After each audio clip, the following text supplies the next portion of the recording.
So Italy in World War I. At first, Italy stayed out. They joined that alliance for defense, and they said, well, if you're using this for offense, we're out. And they just kind of stayed out. Then the Allies promised them a whole bunch of land in Austria-Hungary that they had wanted for quite some time. And Italy goes, fine, we'll join the war. They had little damage because they weren't in the war for long and they were on the winning side.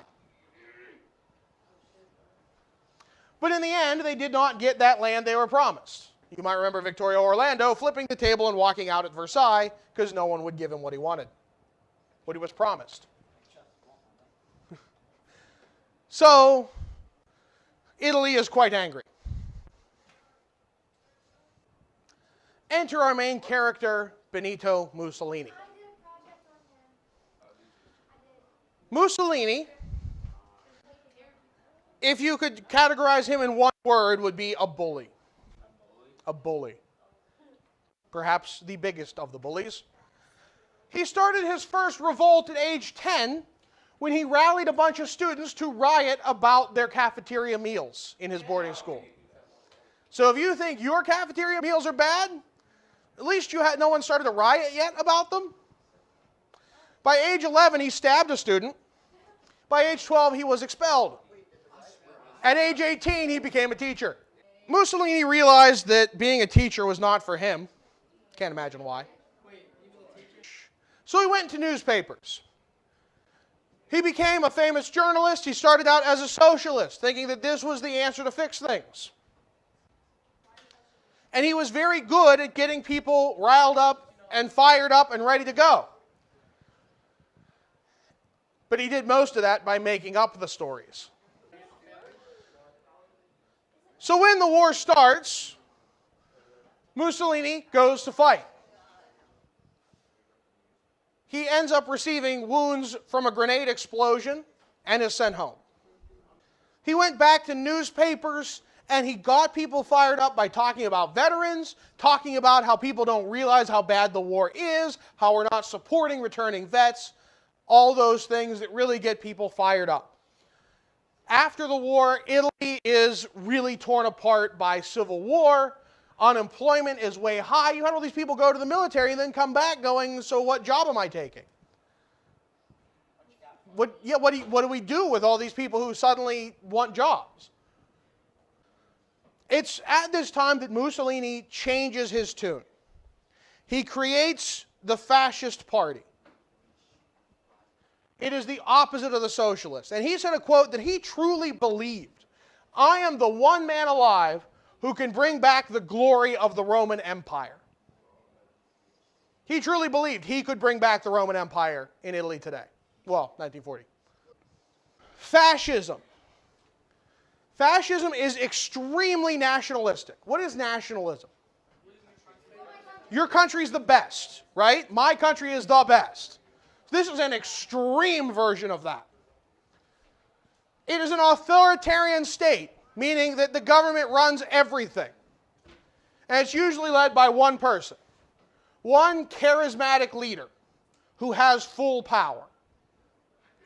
There are no democratic elections. There is no free market. There is no individualism or individual glory. People exist only to glorify the country. Usually this pops up as a reaction to too much liberalization too quickly.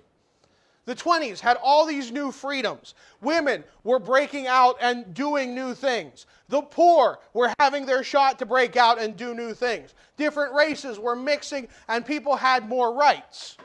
Fascism is a giant stomp on the brakes to that kind of thing. It is a major reaction. Usually it's calling for some return to a past that probably never existed, but exists in the mind.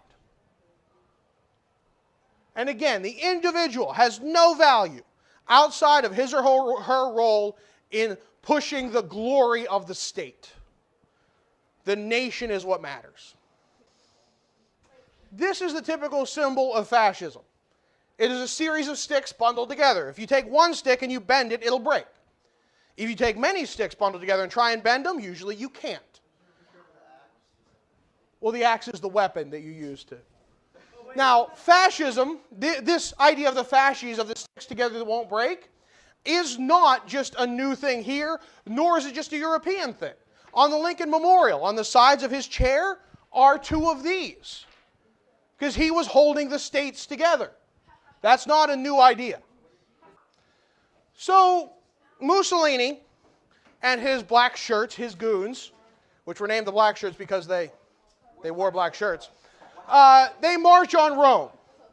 And they rush the royal palace, and they demand the King of Italy give Mussolini power. Put Mussolini in charge. And the king basically said, you want this job? Go ahead, take it. Unemployment is sky high. We're nearly at a civil war. Please take this job so I don't get killed. Mussolini will definitely tell that story of there was a major fight and we had to chase him down and we held him at knife point and eventually he said, fine, Mussolini, you can be in charge. That's not what happened. Then Parliament gives Mussolini more and more power. And his people become more and more goons. In 1924 alone, 50 opposition members of Parliament were beaten in the streets outside the Capitol. Oh, you voted against this? You made a speech against this? Let's meet outside. Yes. Imagine politics at that level. 3 members of Parliament died from these beatings. Imagine politics getting that bad that Congress people are getting killed. In 1925, Mussolini outlawed opposition parties. There was the Fascist Party and people who were going to prison. Mussolini often referred to himself as Il Duce, which directly translates as Duke, but it's really more of a Roman leader thing. So if you see Il Duce or hear Il Duce, he's talking about himself. Now, at first, things Mussolini did were a mixed bag. He pushes for public projects, build houses, build factories. People like that. There's the old saying that Mussolini made the trains run on time. Italian public transit was a joke. Everyone's like, well, maybe the train will decide to show up today. So it was often a joke that at least Mussolini made the trains run on time. It's a bad joke. He made membership in the Fascist Party mandatory. You had to join. You had to be a part. And because he was a newspaper man, he made sure he read every newspaper going out in the country every morning before they went out, approving or disapproving articles if he didn't like them. So if you said something anti-Mussolini, he would send your newspaper back and say, no, do it again. Control the information. And not only was he making sure that there was no bad press going out, he also started major propaganda campaigns to make sure good stories got out. He befriends Adolf Hitler when Hitler takes power.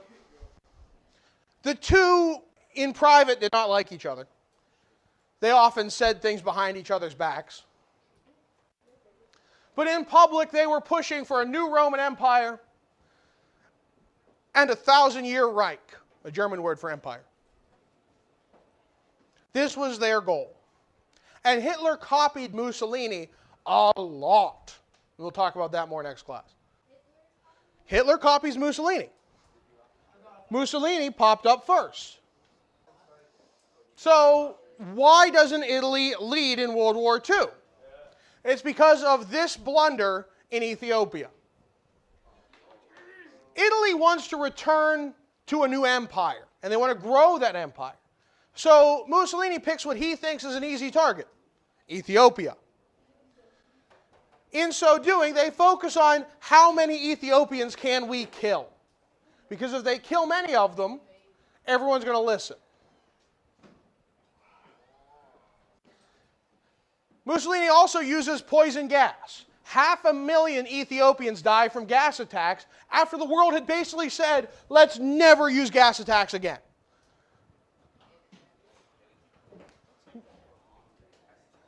It's still not, you don't do that. Mussolini will hide this use of gas from the world.